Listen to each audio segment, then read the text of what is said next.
আমি বাপজনা মহাৰাজাভাগি ধন্যবাদে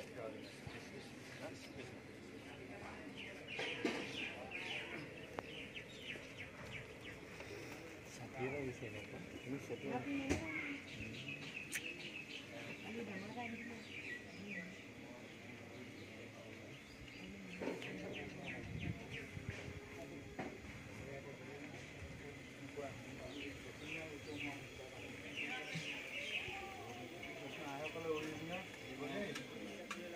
Boleh dhani ko boleh.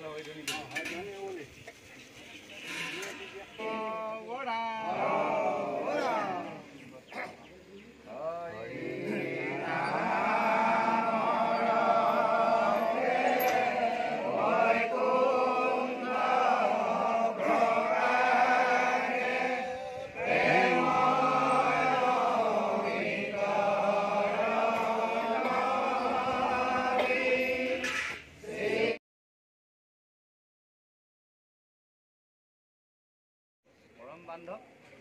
মই সদায় ভকতৰ সংগতে থাকিম কিন্তু মোক তোমালোকে বিচাৰিবা বা ভাগৱতৰ মাজত ভাগৱত অধ্যয়ন কৰিলে তাতে আমি ভগৱন্তক পাম ভাগৱততেই ভগৱন্ত নিহিত হৈ থাকিব এতিয়াও ভগৱন্তই বাগ্ময় মূৰ্তিৰূপে ভাগৱততে নিহিত হৈ আছে তদ্ৰূপ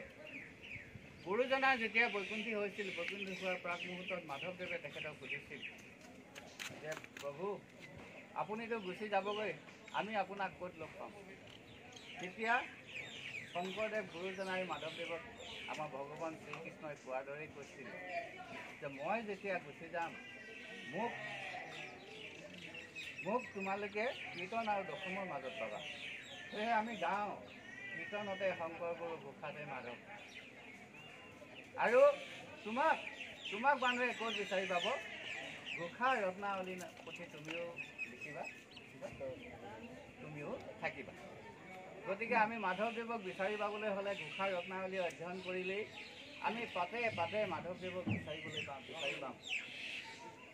মাধৱদেৱৰ ঘোষা আৰু ৰত্নাৱলী পুথিভাগ যদি আমাৰ নাথাকিলেহেঁতেন পণ্ডিতসকলে এতিয়া কৈছে মাধৱদেৱে